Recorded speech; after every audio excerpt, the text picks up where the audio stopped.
चला, आजच्या व्हिडिओची सुरुवात मी इथून करते. आज आम्ही निघणार होतो. 2 दिवस आम्ही मुक्कामी होतो वणीला, पण आज निघायचा दिवस होता. निघताना सगळ्यांचं आमचं आवरून झालेलं आहे. बॅगा वगैरे सगळ्या पॅक करून झालेल्या आहेत. 11 वाजेपर्यंत रूम आम्हाला सोडायची होती. मग तिथपर्यंत आम्ही सगळ्यांनी आवरलं. तिथून पुढे विराजला जसं काल माकडाचं नख लागलं होतं, पण तरी पण आम्ही दाखवून घ्यावं सुरक्षेसाठी, की त्याचा पुढे काही त्रास व्हायला नको, म्हणून मग दाखवायला गेलो होतो तिथल्या गव्हर्नमेंट हॉस्पिटलला. तिथं काही डॉक्टर नव्हते कोणीच. मग तिथं ते जे कोणी स्टाफ होते त्यांनी सांगितलं की तुम्ही कालच 6 तासाच्या आत यायला पाहिजे होतं. 6 तासाच्या आत पहिली लस द्यावी लागते म्हणून. पण ते 6 तास म्हणजे आमच्या माहितीप्रमाणे आम्हाला माहिती होतं की 24 तासाच्या आत ह्या गोष्टींची लस द्यायला लागते. पण त्यांनी सांगितलं की 6 तासाच्या आत तुम्ही लवकर यायला पाहिजे होतं म्हणून. पण ठीक आहे, तरी पण त्यांनी सांगितलं की आता मी एक सिरप देतो. इथे ती लस अवेलेबल नाहीये. लस अवेलेबल नसण्यापेक्षा डॉक्टर तिथं अवेलेबल नव्हते.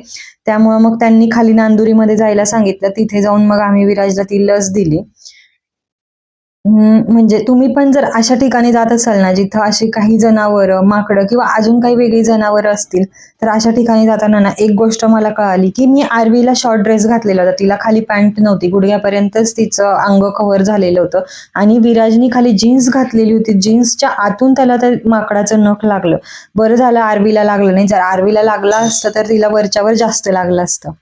सांगायचं एवढंच की अशा कुठल्या ठिकाणी जर आपण जात असू ना, तर लेकरांना तरी किमान अंगभर कपडे असायला पाहिजे. म्हणजे अशा काही गोष्टी होण्यापासून थोडंफार बचाव होईल. किंवा अशा गोष्टी म्हणजे ते नख जर जीन्सच्या वरनं म्हणजे कपडे नसताना लागलं असतं तर खूप जास्त लागलं असतं, पण जीन्स असल्यामुळे त्याला थोडंसंच लागलं, ते बरं झालं. आणि एक आमच्या माहितीप्रमाणे असं होतं की जर चावलं तरच लस घ्यावी लागते. पण त्यांनी सांगितलं की नाही, जरी चावलंय आणि नख लागलंय तरी पण त्याची ते बॅक्टेरिया तिथं असणार आहे. त्यामुळे तुम्ही लस घेऊन घ्या, ते जास्त चांगलं राहील म्हणून. म्हणून मग आम्ही तेवढी लस ती घेऊन घेतली. तिथून बाहेर पडल्यानंतर आरवी विराजने काल पण काही खेळणे घेतले होते. आज पण परत काही खेळणे घ्यायचे होते.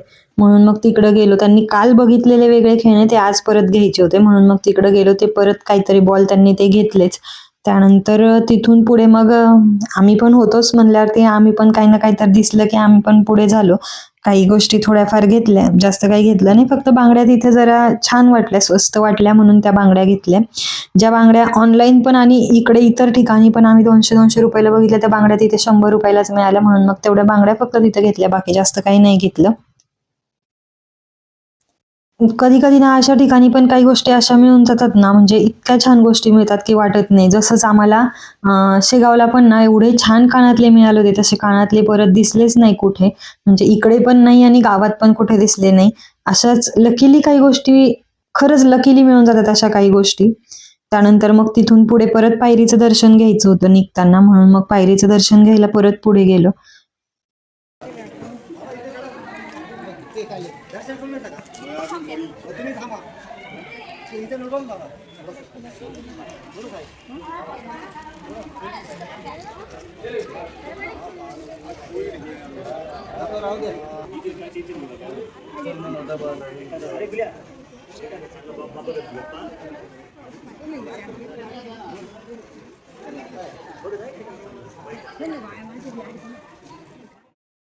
दर्शन घेऊन इकडे आलो परत. आणि इकडे देवीला ज्या साड्या दिलेल्या असतात ना, म्हणजे देवीच्या साड्या म्हणतात, देवीच्या साड्या होत्या. त्यातल्या काही बघावं म्हटलं, जर वाटली एखादी तर प्रसाद म्हणून ह्या साड्या घेतात.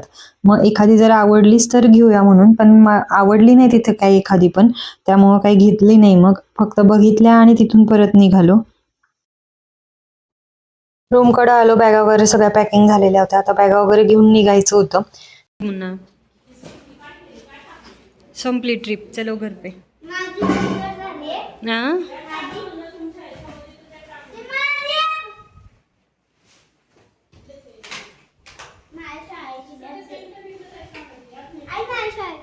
बरं उठ विराज, चला निघा.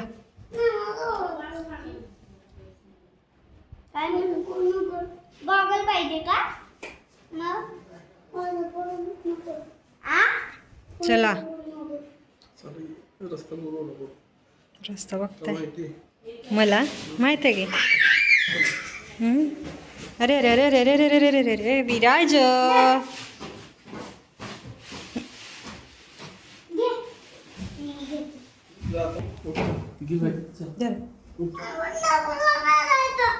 कुठे जायचंय? कुठे जायचं सांग लवकर. उठ चल. बरं वैजापूरला जायचं की आपल्याला. उठ की. तुला माहिती ना गावात आपण वैजापूरला जातो म्हणून. चल लवकर. वैजापूरला सोडा. तुझी बॅग उचल. चल इथून जाता का? इथून बस आहे तुम्हाला. तिथून सोडा. नाही इथून बस आहे, तुम्ही बसनी जावा. आम्हाला दोघांना वैजापूरला तिथून सोडा. हा सुरू झालं का? वैजापूर आता तर जाऊन आला ना रे, परत जायचं. जायचंय की आम्हाला. ते मामा ओरडल की. हा? चल वैजापूरला जाऊ चल. चल ना, जाय ना वैजापूरला. चल, वैजापूरला सांगितलं की जाऊ. आम्हाला वैजापूरला सोडा म्हणून. चल. चल वैजापूरला जाऊ. चला. निघताना मंदिराचा कलश दिसत होता. तिथे पण परत एकदा दर्शन घेतलं आणि आता निघालोय आम्ही इथून. लवकर लवकर मूळ पाठवा अम्मावरचे वरी, रान पाखरे उडून चालले कण शोधाया दुरी, ऐक कण शोधाया दुरी. लवकर लवकर मूळ पाठवा अम्मावरचे वरी, ऐक इथं कुठंच नाहीये बघ पप्पा, माकड नाहीये, कलिंगड पण नाही. क्षमा असावी जातो आम्ही दुरी, ऐक जातो आम्ही दुरी. माकड लवकर लवकर मूळ पाठवा आता काय अम्मावरचे वरी, अम्मावरचे वरी. बोल भवानी माता की जय. मुलांना सहजच सांगितलं होतं की पुढे रस्त्यात पण माकडं असतील म्हणून. माहित नव्हतं इथं असतील म्हणून, पण त्यांनी रस्त्यात तेच सांगत चाललं होतं की कुठे माकड कुठे माकड. मग माकड दिसले म्हणून परत एकदा तिथे थांबलो.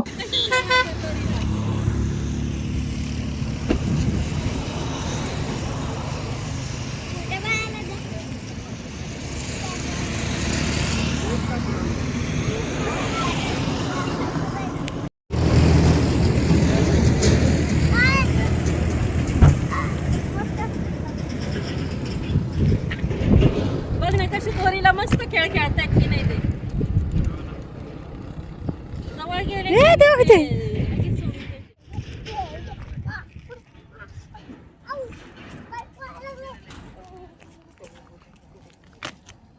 बिस्किट ते आणलं नाही. दिले की बिस्किट यांनी.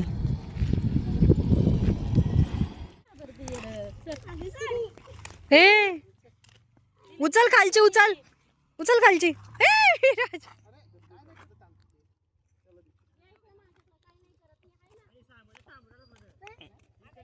अहो ते टाकून द्यायला लागले आणि दुसरी मागायला लागले. ते बघा माजल्यासारखं टाकून दिले त्यानं पण.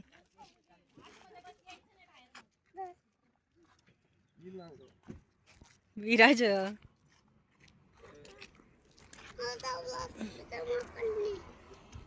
खाल्लेलं कसं गेली? अय्या घेतलं की. बरोबर आतला गाभा खाते.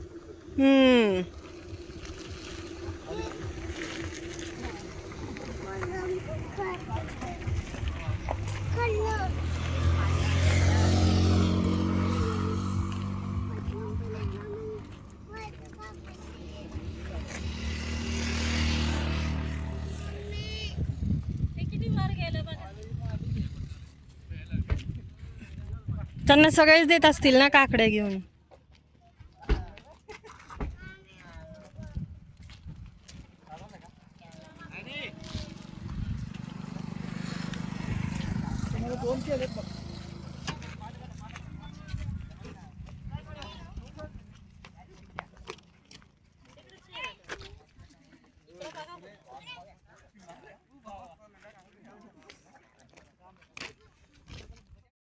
तिथून पुढे शिर्डीला जायचं ठरलं, त्यामुळं मग शिर्डीला पण आलो. शिर्डीला गर्दी काही फार नव्हती. दर्शन छान झालं, लवकर झालं. असं वाटलं होतं जेवढा वेळ लागेल तेवढा वेळापेक्षा कमी वेळात दर्शन झालं. फार गर्दी नव्हती. ठरवलं होतं जर जास्त गर्दी असेल तर मग मुखदर्शन घ्यायचं, कारण उशीर खूप झालेला होता. पुढे पोहोचायला पण तेवढाच उशीर होणार होता.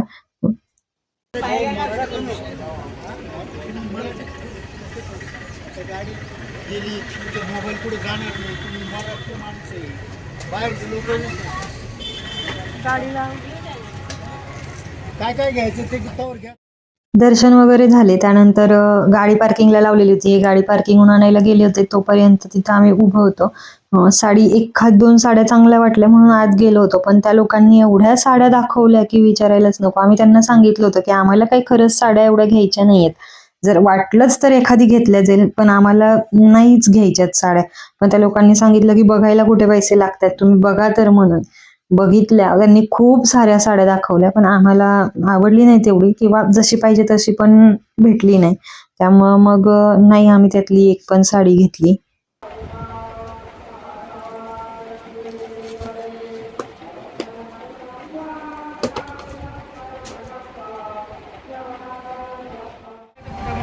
तिथे नेलं सिया कॉफी गली ना वो कॉफी है झोपले होते तुम्ही. मोड़ा या पंजाब कॉफी बहनी है झोपले कशाला उठवायचं म्हटलं. नाही गेली. किती काळजी आपल्याला. खिशाची काळजी, झोपेची काळजी. मोहन बोलले जाऊ दे, झोपले. कशाला पोहायला आले? नाही नाही, तो पण मी 5 मिनिटासाठी झोपले. मी बघितलं होतं एवढा 10 किलोमीटर आहे, तेवढंच झोप लागला, डुलका लागला मला. तो पण एकदम काळपट कॉफी, तो आमसुली झाला.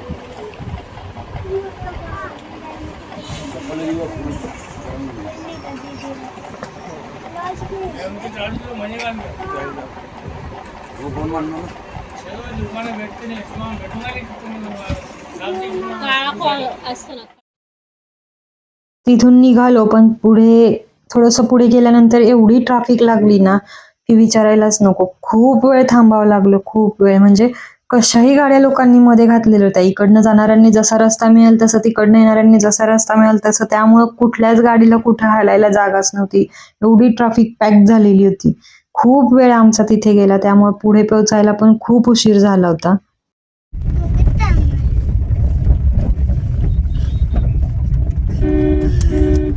छान आहे बघा हा रस्ता आणि रिवर्स. मागं घ्यावं लागेल.